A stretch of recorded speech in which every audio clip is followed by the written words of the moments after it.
guys, my name's Kelsey. And my name is Becky. And we are the TheSorryGirls. And it's the new year, so obviously we're doing a calendar DIY. Yeah, we did one last year for you guys. It was a washable fabric calendar. But this year, it's a little bit more minimalist, a little bit more inspired by the company I can't pronounce. We get requests all the time to do a DIY Stendig calendar. I'm pretty sure I'm pronouncing that right. If you guys know what this is, I'm sure you've seen it everywhere in design photos all the time. It's like a giant minimalist, big number print calendar. We got requested this like for a long time, but we didn't think that we could do it because, yeah, you just think that you need a giant printer. It's just printed on paper, so I thought, how do you DIY that? But then obviously we thought about it and we figured out how to do it. Yeah. So we're gonna show you basically our take on the Stendig calendar. Okay, let's get into this DIY. But before we start, you're gonna have to subscribe first. That's like the entry password is subscribe. Because little secret, we only take requests from our subscribers. We know. There's a way to know. Yeah, we know. And subscribers recommended this video, and that's why we're doing it. So thank you so much for everyone who subscribed. We love you so much.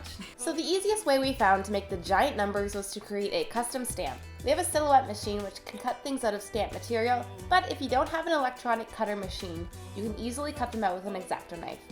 We have a template on our blog linked below which includes all the numbers and letters you'll need. The rubber stamp material and stamp blocks we used will also be linked below. The best part about this system is you can easily swap between the stamps and you can see through the blocks, which makes stamping in the right spot super easy. If you don't want to buy those materials, another option is to use basic craft foam. We're using this method to create a giant line which you can write the months on, fill in the blank style. Cut out whatever shape you want to stamp several times to make it thick. Glue it onto a block of wood and your custom stamp is complete.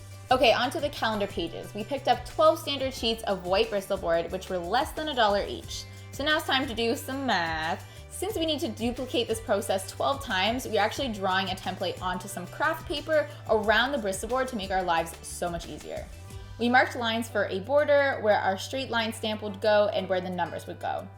You can find the exact numbers for all this on our blog post, which will be linked below. You should end up with a grid on your Bristol board, and make sure to do this with a pencil so it's easy to remove after. Or you can ignore all this math stuff and just go freehand it, but that's way too wild for us. With your custom stamps made, begin stamping the numbers into the corners of your drawn out grid. We found it easiest to place the 1 wherever it appeared on the calendar instead of doing all the numbers directly in order, which involves a lot of switching of your stamps.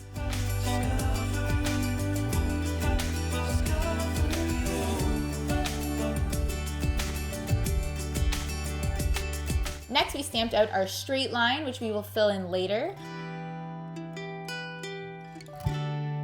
We also made tiny letter stamps for the days of the week, which we centered above our numbers. Once everything's dry, we erase our pencil lines, and lastly, fill in the name of your month, and your page is complete. With our template drawn out on the craft paper, it's super easy to place the next sheet on top and draw on the new grid by placing the ruler on the dashes already marked out. Repeat the stamping process on the rest of your month. We recommend pulling up a calendar for the year you're making to make sure that you have all the dates in the right spots. For the final touch, we cut out a strip of black Bristol board to serve as a faux tearaway strip at the top of the calendar. We're going to be hanging it with some giant binder clips, so we estimated how much black we would need. This was about 4 inches tall and the width of your Bristol board. Fold it in half and sandwich all your months in between. Add a clip onto each end to hang your calendar from 2 nails or removable sticky hooks if you're looking for a temporary option. Thank you guys so much for watching this video.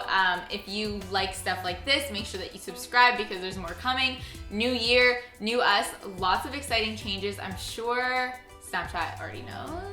Oh my god, I can't wait to tell you. But besides from that, I hope that everyone's New Year's off to an amazing start as well. And if you do have any more requests that are inspired by really expensive things, let us know because that's our favorite things to DIY. To make them not expensive Exactly. for you. Thank you guys so much for watching. If you like this video, make sure that you give it a like. And if you love it, make sure that you give it a love by subscribing. 2017, we don't rhyme anymore. Nah. Sorry.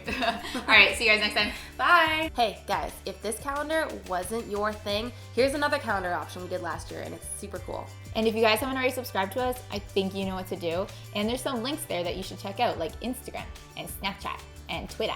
And we have a vlog, so there's some cool stuff linked here too. Check that out at the bottom. Like so much stuff coming in your face right now, so you should click one thing here, just one.